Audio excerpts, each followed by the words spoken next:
Sex, gender, and sexuality are three of the key terms we'll be addressing in this class throughout the semester. In this lecture, we'll talk about these and some other important concepts. They'll be foundational to our future discussions, your class projects, and pretty much everything we're going to be doing in this class. Let's start with sex. What is sex? For our purposes, we're going to be talking about sex as an identity and as an activity. These are related concepts. I'm going to talk about them separately in this lecture. First, let's address sex as an identity.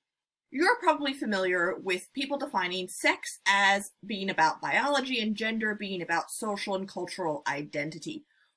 But in this class, we're going to talk about both sex and gender as products of social construction. So first, let's address what is culture. And this is one of your key terms this semester, as illustrated by the key in the upper right-hand corner.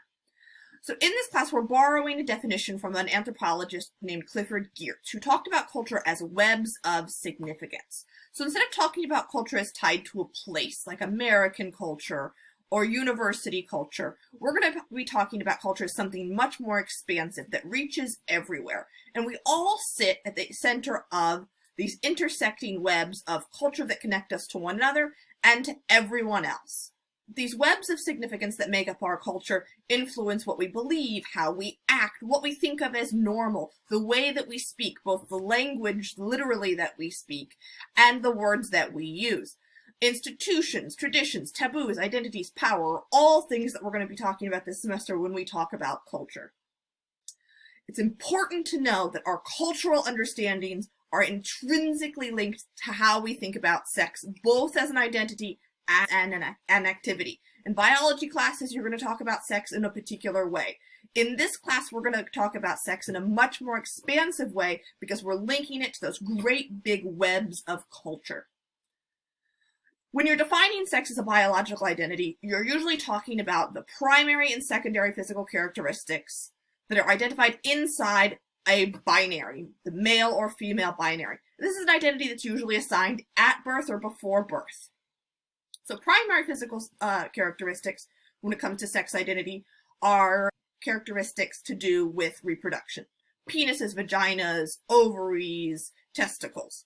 Secondary sexual characteristics are things like breasts, pitch of your voice, the ability to grow facial hair, wider hips, height. Those sorts of things are secondary sexual characteristics. But there are a lot of limitations to this definition, and we're going to unpack some of those in this lecture. For one, it ignores the role of culture. It assumes that these biological definitions that we tie to these characteristics exist in nature, exist without human intervention or knowledge, when it's really humans that are applying these labels to these characteristics. Two, it's rooted in a false binary. A lot of people don't fall, for one reason or another, into the binary of male or female. We're going to talk about some of those reasons in a minute. It also assumes that everyone falls into one side of that binary and leaves out anyone whose experience is different. So how do we know what those biological characteristics mean? How do we know that breasts means woman and penis means man? Culture and socialization teach us to link those things in our understandings of ourselves and of one another. And a lot of us are socialized in ways that leave out a lot of people who don't fit those biological definitions of sex. Let's talk about what a social and a cultural construct is. This is another key term for this course. So a social or a cultural construct, I might use those terms interchangeably throughout the semester. It's an idea that is created, that is given meaning, and is perpetuated by society and a group of people. We often don't even notice that social constructs are anything more than the natural background of our lives. They are so inherent in how we relate to ourselves, to our own identities, and to one another. Gender is a great example of a social construct.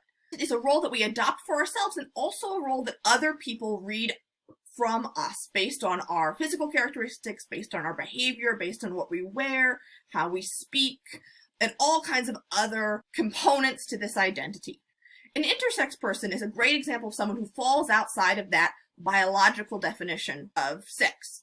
An intersex person is someone whose primary or secondary sexual characteristics don't strictly fit on either side of that binary. An old-fashioned and now pretty offensive term for an intersex person would be hermaphrodite. The Intersex Society of North America estimates that there are more people in the world who are intersex than there are people who have red hair. They've also crunched some numbers, so this is appropriate for an election year, that if every intersex person of voting age in the US were to vote for the same person for president, there are enough intersex people living in the US to sway the election. But all of these people are completely left out of a binary that assumes everyone's physical characteristics neatly fall into one of two very limited definitions of sex as male or female. A transgender person is someone whose gender identity is different from that assigned to them at birth. This is also left out of the definition of sex that's often associated with a sort of biological identity. Whereas a cisgender person does find themselves represented in classic biological understandings of sex and gender. Therefore, both sex and gender identities are socially and culturally constructed.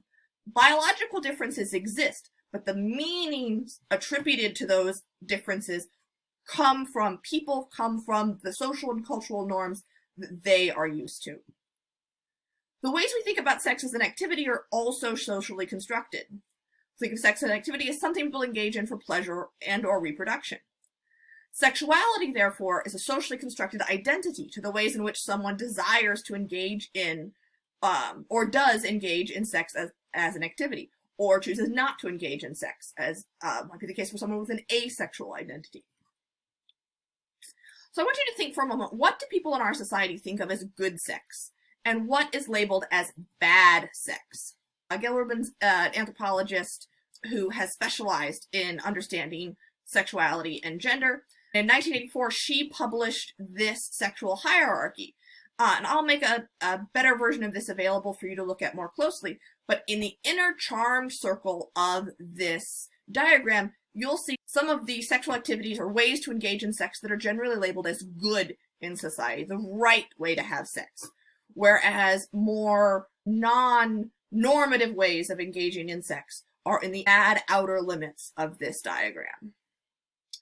Gayle Rubin also had this really insightful comment about the way that we think about sexual preferences that I think really resonates. Most people mistake their sexual preferences for a universal system that will or should work for everyone. The next video we'll talk a little bit more about these types of categories when we delve into categories, categorization, and difference.